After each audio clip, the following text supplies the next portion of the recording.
हरे कृष्णा राधे राधे।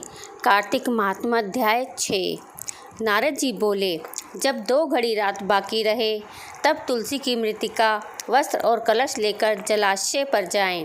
कार्तिक माह में जहाँ भी कहीं प्रत्येक जलाशय के जल में स्नान करना चाहिए। गर्म जल की अपेक्षा ठंडे जल में स्नान करने से 10 गुना पुण्य होता है। उससे 100 गुना पुण्य बाहर कुएं के जल में स्नान करने से होता है और उससे भी अधिक पुण्य बावड़ी और उससे भी अधिक पुण्य पोखर में स्नान करने से होता है। उससे भी 10 गुना झरने में स्नान करने से और उससे भी अधिक पुण्य कार्तिक माह में नदी स्नान करने से होता है और उससे भी अधिक 10 गुना पुण्य वहाँ होता है जहाँ 2 नदियों का संगम हो रहा हो। यदि कहीं 3 नदियों का संगम हो तो तब तो पुण्य की कोई सीमा ही नहीं है। कार्तिक स्नान से पहले भगवान का ध्यान करें। स्नानार्थ संकल्प करना चाहिए। फिर तीर्थ में उपस्थित देवताओं को क्रमशः अर्घ्य, आचमन आदि देना चाहिए। अर्घ्य मंत्र का इस प्रकार है। हे कमलनाथ, आपको नमस्कार है। हे जलाशय भगवान, आपको प्रणाम है। हे ऋषिकेश, आपको नमस्कार है। मेरे दिए अर्घ्य को आप ग्रहण करें। वैकुंठ, प्रयाग तथा बद्रिका आश्रम में जहाँ कहीं भगवान विष्णु गए वहाँ उन्हें 3 प्रकार से अपना पाँव रखा था। वहाँ पर ऋषि, वेद, यज्ञों सहित सभी देवता मेरी रक्षा करते रहें। हे जगन्नाथ, हे दामोदर, हे देवेश, आपको प्रसन्न करने हेतु मैं कार्तिक मास में विधि विधान से ब्रह्म मुहूर्त में स्नान कर रहा हूँ। आपकी कृपा से मेरे सभी पापों का नाश हो जाए। हे प्रभु, कार्तिक मास में व्रत तथा विधि पूर्वक स्नान करने वाला मैं अर्घ्य देता हूँ। आप राधिका सहित इसे ग्रहण करें। हे कृष्ण, हे बलशाली राक्षसों का संहार करने वाले भगवान, हे पापों का नाश करने वाले, कार्तिक मास में प्रतिदिन दिए हुए मेरे इस अर्घ्य द्वारा कार्तिक स्नान का व्रत करने वाला फल मुझे प्रदान हो। उसके पश्चात विष्णु, शिव तथा सूर्य का ध्यान करके जल में प्रवेश कर नाभि के बराबर जल में खड़े होकर विधि पूर्वक स्नान करना चाहिए। गृहस्थी को तिल और आंवले का चूर्ण लगाकर तथा विधवा स्त्री व यति को तुलसी की जड़ की मिट्टी लगाकर स्नान करना चाहिए। सप्तमी, अमावस्या, नवमी, त्रयोदशी, द्वादशी, दशमी आदि तिथियों को आंवला तथा तिल से स्नान करना वर्जित है।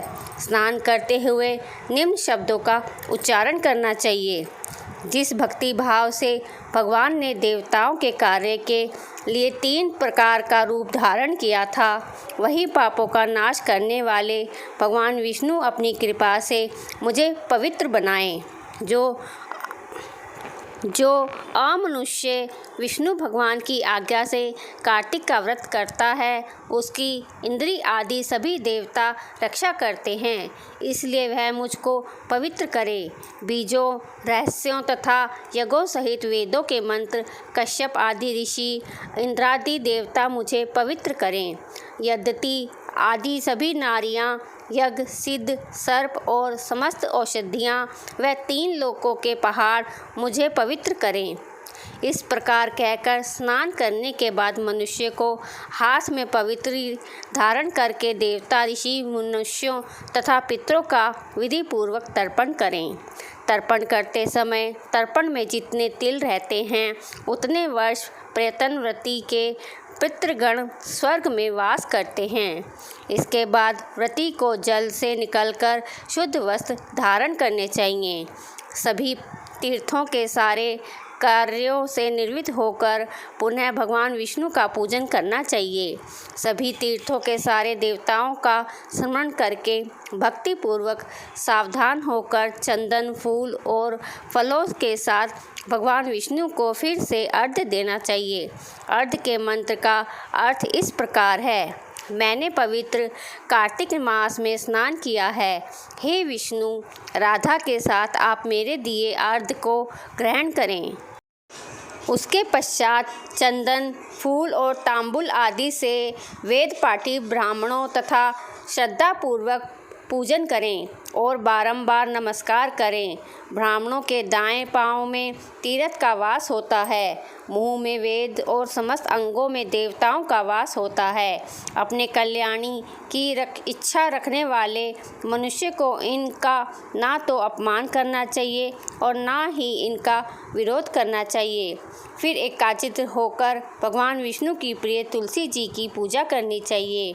उनकी परिक्रमा करके उनको प्रणाम करना चाहिए। हे देवी तुलसी, देवताओं ने ही प्राचीन काल से तुम्हारा निर्माण किया है और ऋषियों ने तुम्हारी पूजा की है। विष्णु प्रिया तुलसी, आपको नमस्कार है। आप मेरे समस्त पापों को नष्ट करें।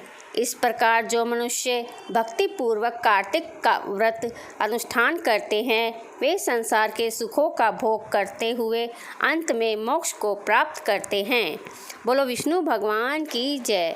अगर आपको मेरी यह वीडियो पसंद आई हो तो वीडियो को लाइक करें और वीडियो को ज़्यादा से ज़्यादा शेयर करें और चैनल को सब्सक्राइब करना भी ना भूलें। हरे कृष्णा, राधे राधे।